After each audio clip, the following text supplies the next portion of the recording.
con Román Losinski. Éxitos. Son las 7:42 de la mañana. Hoy queremos hablar sobre el periodo escolar 2023-2024, el que está en curso. Importa por el país, quiero decir, por la preparación de los niños, de los jóvenes, pero es que hasta por razones logísticas. Usted puede que no tenga hijos, ok, pero hablamos de movilidad cuando hay clases, hablamos de vacaciones, a todos nos interesa saber cómo va ese calendario y más cuando este año se ve de alguna manera impactado por el 28 de julio, elección presidencial. Yo no sé si yo he escuchado a alguno que ha dicho que por la elección, por ese proceso del 28, algún colegio trabajará hasta el 28 de junio, es decir, un mes antes, aún sin ser centro de votación. Bueno, de eso queremos hablar y con dos invitados. Tenemos a Luisa Pernalete, ella es docente, coordinadora del proyecto de Ciudadanía y Paz de Fe y Alegría. Luisa, bienvenida, buen día. Hola, buenos días, Román, ¿qué tal? Muy bien. Está porque es día de Jacinto Lara. Un gusto, es verdad, un gusto escucharle además siempre a Luisa Pernalete y la acompaña Fausto Romeo Monte, director general de Consenso Educativo, coordinador sectorial de Conce Comercio. Fausto, buen día. Hola, buenos días a todos tus oyentes y a Luisa también por allá en Lara. Muchísimas gracias. Hola. Para ambos, pero comenzando con Luisa. Luisa, ¿cuándo solían terminar las clases? ¿En qué mes? ¿En qué día? Pero sobre todo este año, cuando hablamos de 2023-2024, ¿cuándo van a terminar las clases? Bueno, mira, en realidad desde hace varios años los chamos de preescolar y primaria van terminando, digamos que entre el 5 y el 10 de julio, ¿no? Y en nuestras escuelas, la de Fe y Alegría, solemos trabajar un poco más con los niños que no han resultado suficientemente exitosos en sus objetivos, como para darles algún refuerzo escolar, ¿no? Uh-huh. Secundaria tiene otro calendario porque ellos tienen que terminar su trimestre y luego tienen lo que llaman ahora remediales, que era lo que antes llamábamos reparaciones, Claro. que eran en septiembre, pero ahora se hacen unos en julio y otros en septiembre, ¿no? Este año, por el año escolar, honestamente, sí nos fastidia un poco lo de esa fecha, pero no tanto por los niños, porque ya la normativa, digamos, del Ministerio de Educación ya no pasó su calendario y sí, los de preescolar y primaria terminan entre el 5 y 10 de julio y los de media y general van a terminar la última semana de junio y después vienen los remediales, ¿no? Para los centros que son, los colegios que son Uh-huh. centros de votación, eso no tiene una fecha exacta, digamos, para que tomen las escuelas, ¿no? Uh-huh. Eso lo va avisando, ¿cómo se llama? El operativo, Sí. digamos, El Plan República, CNE, etc. el Plan Sí. República, exactamente. Me decía ayer una de las coordinadoras nacionales del programa Escuela que los que son centros de acopios los toman un poco antes, otros un poco después. Casi todos nuestros colegios son centros de votación. Sí. Entonces, eso no tenemos una fecha exacta, pero lo que sí es que nos altera, digamos, la parte de evaluación, las reuniones que se tienen en nuestros colegios para evaluar el Claro. año, para ver cómo nos fue, porque claro, si las elecciones son el 28, tú tienes que calcular que por lo menos esa semana antes, Uh-huh. de 21 22, tenemos que estar atentos, porque ya te digo, Claro. no es que todo el mundo los toman el 23, no, sino que el Plan República va centro por centro diciendo cuándo los va a tomar, y por supuesto cuando los tomen pues ya no tenemos. Yo me acuerdo cuando yo era directora de un colegio, estoy hablando hace 50 años, Román, a nosotros nos tomaban, mi centro en Maracaibo era centro de votación, pero nos lo tomaban 2 días antes, o sea, las elecciones eran el domingo, nos lo tomaban el viernes y me entregaban las llaves el lunes. O sea que nosotros no perdíamos, Yeah. digamos, clases, ¿no? Los tiempos han cambiado, sí.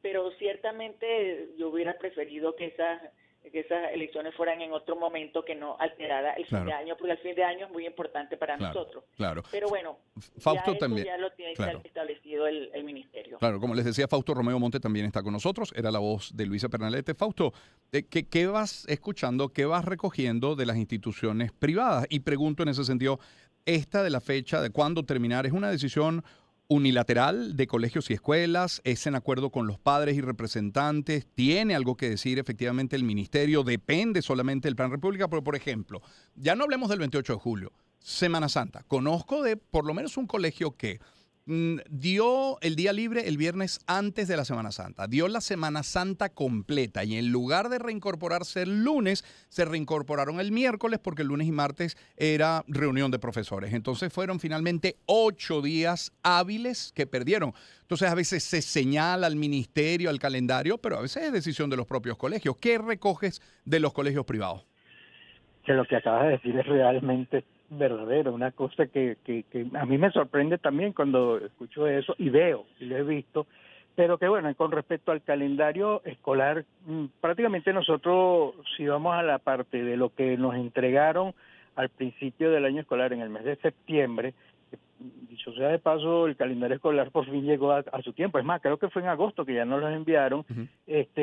Culminaba el año en julio normal, no se tenía previsto estas elecciones. Recordemos que estas elecciones prácticamente la ponen en este año, no recuerdo bien la fecha, pero también podía haber hecho otra cosa. Recordemos que hace 6 años las elecciones fueron en el mes de 10 de junio, si no recuerdo bien, o 10 de algo así. O sea, ahí se interpuso más la pérdida que nosotros para recuperarlo. ¿Qué hemos hecho el sistema educativo de Venezuela? Bueno, adelantarnos unos 6 días aproximadamente, porque recordemos que tenemos el miércoles 24 de julio, que es feriado, y ese miércoles ya no se cuenta allí, y la semana que era para los actos administrativos, es decir, bien sea para las graduaciones, para todo lo que es el proceso administrativo, porque inclusive hasta los remediales se tendrían que haber hecho antes de la culminación del año escolar asimismo, amén de que algunos reprobase y entonces sí queda para septiembre. Entonces, para nosotros esto lo único es que nos adelantamos, digamos una semana de clases y que realmente no entorpece las clases en sí mismo. El término de atención pedagógica está concebido dentro de la fecha que correspondía, es decir, entre un 5, 10, hasta un 15, hasta el 15 de julio podría hablarse tranquilamente para el efecto de preescolar y primaria, y hasta los finales de junio, que siempre ha sido característico de eso, los últimos días de junio culminan las clases pedagógicas para empezar ya, inclusive, las clases pedagógicas sobre el 15, 10 de junio, vienen las evaluaciones finales y empieza el proceso de recuperación, remediales, como se le dice ahora, en este término. Entonces, favorecer o no favorecer, bueno, lo único que nos quita 5 días. Malo es lo que se hizo en Semana Santa del Humor, como tú haces referencia, que me agarró 3 días más, o inclusive en carnavales me agarró el miércoles también, porque bueno, tenemos que hacer las reuniones de consejo docente es necesario, realmente sí necesitamos, pero no por esto quiere decir que yo voy a tomarme 2 días para esto, pues, o sea, tenemos que ser expeditos, tenemos que ser fuertes en esto y aprovechar al máximo el tiempo. Claro. En esto aprovechar al máximo el tiempo es Luisa Pernalete, también que nos acompaña junto con Fausto Romeo Monte. Luisa, ¿sigue vigente aquello del horario mosaico? ¿Cuántas horas, cuántos días a la semana en promedio están viendo nuestros niños clase? ¿Cuántos solían ser los días de clase en el pasado? ¿Cuántos terminaban siendo este año 2023-2024? Mira, precisamente sobre eso era que yo te quería decir algo, que a mí más que estos 4 o 5 días que perdemos de actividades administrativas, que te digo que son los finales de año muy importantes en el caso nuestro es muy importante esa evaluación que se hace. Más me preocupan todas esas escuelas públicas que durante este año han tenido clase de los niños 2 y 3 días a la semana. Eso me preocupa mucho más, porque si los nuestros que van a clase 5 días, los nuestros son privados pero subsidiados, ¿no? Sí, claro.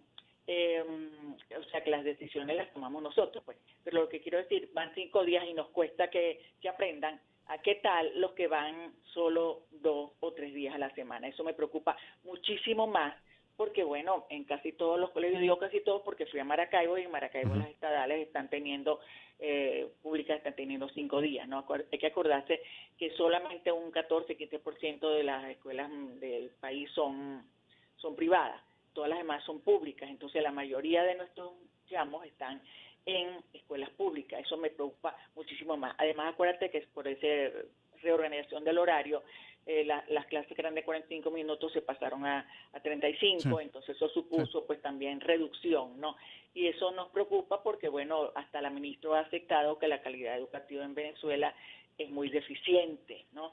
Entonces, bueno, eso tendría que obligarnos más bien a nosotros a ver cómo hacemos para remontar esa cuesta de la calidad, que es lo que dice el artículo 103 de la Constitución. Esa es la voz de Luisa Pernalete, docente y coordinadora del proyecto de Ciudadanía y Paz de Fe y Alegría. En la línea también Fausto Romeo Monte, director general del Consenso Educativo. Fausto, Fede Cámara, su presidente Adán Celis en el programa la semana pasada proponía que las instituciones educativas fueran exoneradas del pago de ese 9% para las pensiones. ¿Qué sabes? Sí, se lo comenté inclusive al presidente, le dije, mira, particularmente... ¿Al presidente? ¿Al presidente quién? Adán Celis, al Okay. presidente de Cámara, haciendo referencia a Adán Celis. Particularmente, Fausto Romeo prefiere no una exoneración, sino un paso que dice el mismo artículo de esa ley, que es desde hasta 15%. Eso, o sea, ese hasta me implica a mí que yo puedo establecerse un monto, un rango que la educación como sector prioritario debería tener. Es decir, ese sector puede ser desde un 0% a un 2%. Eso es lo que nosotros podríamos pedir, 3%. O inclusive ese 9% que le pusieron a todos los sectores debe que analizarse a los diferentes rubros. Es decir, educación 2%, salud 2%, alimentación 2%, y luego vienen las pequeñas empresas y así sucesivamente. El impacto de esta ley va a representar un 6% como mínimo de las cuotas de escolaridad que actualmente pagamos. Es decir, ahora en este momento deben estar más de un colegio realizando sus circulares donde están informando a los padres representantes que ese impacto del 9%, que debemos aprovecharlo desde ahorita, o sea, el primer pago se tiene que realizar de acuerdo al último número del RIF, que empieza ahorita el 4 de junio, y no podemos omitirlo porque si no nos pechan con 1.000 unidades superiores de la moneda de mayor circulación, que es el euro. Entonces, para evitar eso, nosotros, bueno, vamos a controlar, pero se está buscando una propuesta para que la educación pueda tener un 0, un 1 o 2% máximo, porque si no caemos en el otro rubro que es el de tráeme los papeles, déjame ver si tú eres educación, o sea, están los creativos, porque el Ministerio de Educación sí sabe quiénes son los colegios, nos faltaría más porque tenemos nuestros permisos en funcionamiento al día, pero entonces se lo pasan a otro organismo y entonces el otro organismo empieza a pedirte 50,000 papeles cuando el presidente de la República puede establecerse por medio de un decreto que la educación va a tener un 0%, un 1 o un 2%, que eso es lo que podría establecer. Ya. Bueno, agradecido con ambos. Luisa, feliz día, que estés muy bien. ¿Cómo está Lara? ¿Caliente? Ay, Dios, sí, muy nublado, sí, ¿verdad? Un calor terrible y además con apagones hasta de 4 y 5 horas, ¿no? Esto es claro. Gracias a Dios pues te amanecí con luz. Eso es. Luisa, muchísimas gracias. Fausto, a ver. Y si me permiten una fracción, invitar a esta asamblea de Concecomercio que se realizará este jueves 30 y 31, jueves y viernes, en el Eurobuilding, donde, bueno, el día 31 estaremos tratando temas realmente relevantes de importancia y incluido el impacto de estos tributos que nos atañe a todo el sector empresarial de Venezuela. Pues gracias por eso. Fausto Romeo Monte en este caso. Luisa es docente y coordinadora del proyecto de Ciudadanía y Paz de Fe y Alegría. Fausto es director general de Consenso Educativo, coordinador sectorial de Concecomercio. 7:55 minutos de la mañana. Cierro nuestra pauta publicitaria hablándoles de MAPFRE. La pandemia nos enseñó muchas cosas. Una, el verdadero valor de estar asegurados. MAPFRE brinda el apoyo necesario para afrontar los momentos difíciles, inesperados. Sus 80 de permanencia en el mercado asegurador venezolano lo demuestran. De hecho, marcan la diferencia. Consulta con tu asesor de seguros o visítalos en mapfre.com.be. En MAPFRE, cuidamos lo que te importa. Publicidad autorizada por la Superintendencia de la Actividad Aseguradora. Hablemos de Gama también. Llegó lo que estabas esperando. Cashea en Gama. Utiliza tu línea cotidiana y paga después en una sola cuota sin intereses. Descarga la aplicación, arma tu carrito, escanea el código tu QR en la caja y listo. Eso es todo. Paga tu cuota en 14 días. ¿Qué esperas? Cashéalo en Gama. Y lo sabes, en Gama, sin ti, no hay nosotros. 2023 es un hito en los 65 años de historia del Urológico San Román por la incorporación de un equipo de resonancia magnética que es hoy el más nuevo del país. Uno que transforma la experiencia del paciente, tiene más espacio en la cabina, acorta el tiempo, reduce el ruido habitual de los equipos y todo disminuye la ansiedad que genera en el examen en el paciente. De hecho, el espacio donde está ubicado es mucho más agradable. Para el médico radiólogo es tener imágenes de una calidad excepcional que se traducen en un mejor diagnóstico. Para consultas sobre este y otros servicios, el número WhatsApp 0412-226-5600. Urológico San Romanés, atención médica de avanzada al alcance de todos. Y hablemos de Natulac. ¿Buscas refrescarte, llenarte de energía? Prueba el nuevo té negro sabor a limón o durazno de Natulac. Una deliciosa mezcla de sabores elaborada a base de hojas de té, llena de antioxidantes, vitamina C y baja en calorías. Su color, su aroma, su sabor son inigualables. Para ti que quieres lo mejor, encuéntralo en tu lugar de compra favorito y en diferentes presentaciones. Natulac, cada día innovando para ti. Cierro hablándoles de EK. Empire Keyway, la ensambladora de motos más grande del país, te ofrece una forma práctica y eficiente de trasladar los materiales de tu empresa, negocio o emprendimiento. Son vehículos estos de 3 ruedas, con plataforma de carga que soporta hasta 1000 kilos de peso. Son modelos que combinan la agilidad de la moto con la estabilidad del triciclo. Conoce todas las opciones de movilidad disponibles ingresando en empirekeyway.com o visita cualquiera de sus concesionarios en el país. EK, Empire Keyway, la moto que mueve a Venezuela. El calendario. Hoy en Vidas Desconocidas tendremos la visita de Jaime Ballestas, es decir, Otrova Gomas, presentándonos además su libro Memorias, la danza incesante. Pero además lo conocido, ¿cuáles son las aficiones de Jaime Ballestas? De eso estaremos hablando. Este día miércoles, mañana en La Rocola, tendremos a Alfredo Mateus Díaz. Es compositor, ingeniero de sonido, productor musical, ganador de 4 Grammys latinos, de un Grammy americano. El jueves, como siempre, nuestra sección de salud. Y el viernes, en Improvisando, Claudia Valladares y el maestro Miguel Delgado Esteves. Son las 7:58. ¿Seguro no nos da tiempo? ¿Seguro no? Sí, ¿verdad? Sí, nos da tiempo de escuchar, por ejemplo, a los Beach Boys con Kokomo. Suena la señal de éxitos. Empezamos el año en su compañía. Circuito Éxitos. Caracas, Maracay, Puerto La Cruz, Puerto Ordaz, Barquisimeto, El Vigía, Guarenas, Guatire, Mérida, Táchira, Margarita, Maracaibo, Maturín. Circuito Éxitos. Melodías de siempre. Sonidos en primera fila.